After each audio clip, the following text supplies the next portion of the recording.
Қайырлы күн баршаңызға. Бүгін мен сіздерге ең дәмді, бәрі сүйіп жейтін синнабоны булочкасының рецептін ұсынамын. Видеоны соңына дейін қарап, каналыма тіркелмеген болсаңыз, тіркеліп қойыңыз.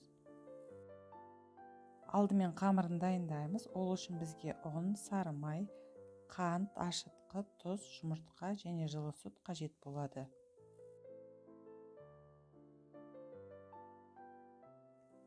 Ұнға суық сары майды, қантты салып, қолмен жақсылап біріккенше еземіз.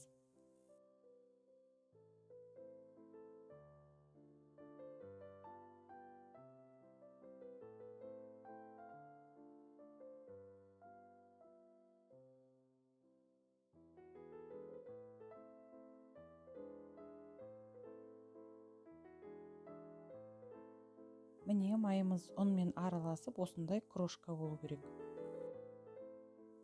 Енді ұнымыздың үстіне тұз, ашытқы салып араластырамыз.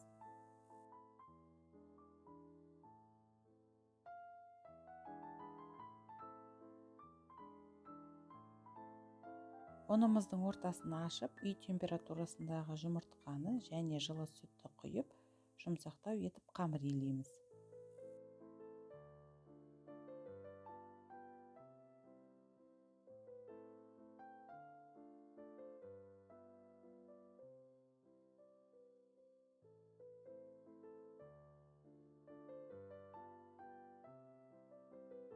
Қамырымыз осындай жабысқақ болады.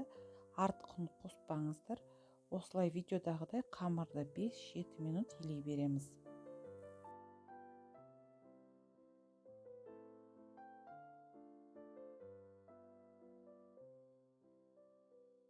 Енді қамырдың бетін жауып, жылы жерге көтерілгенше қоямыз.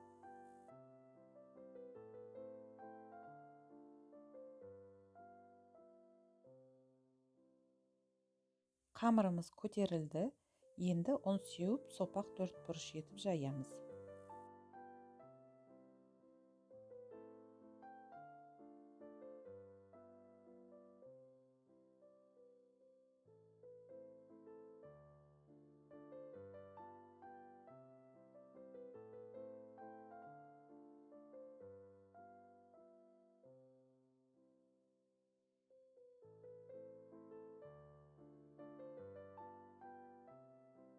Жайылған қамырдың қалыңдығы шамамен 1 сантиметрдей болу керек. Енді жайылған қамырға үй температурасында еріген сары майды жағып шығамыз. Қантқа корицаны қосып, араластырып, қамырдың үстіне бірдей етіп себеміз.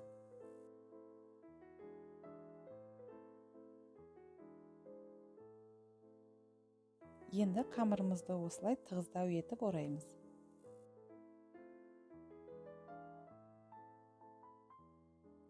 Енді қамырды бірдей 4 бөлікке бөлеміз.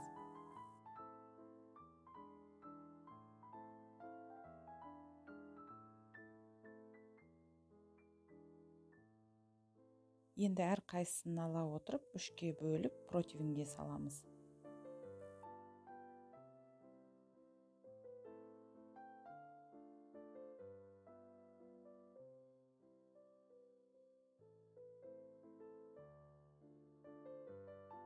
Міне, бәрін кесіп противенге салдық. Енді бетін жауып, 10 минутқа көтерілгенше қоя тұрамыз. Қамырымыз көтерілді. Енді қызып тұрған 180 градус пеште 30-40 минут қызарғанша пісіреміз. Булочкаларымыз піскенше бетіне жағатын кремін дайындаймыз.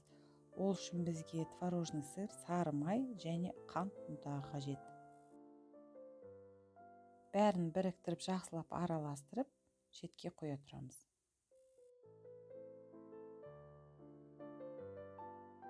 Міне булочкаларымыз дайын болды. Енді осы ыстық кезінде кремді жағып шығамыз. Бұл булочкаларды ыстықта жесеңіз өте мамық, ауызда ериді. Міндетті түрде жанұяңызды қуантып жасап көріңіздер.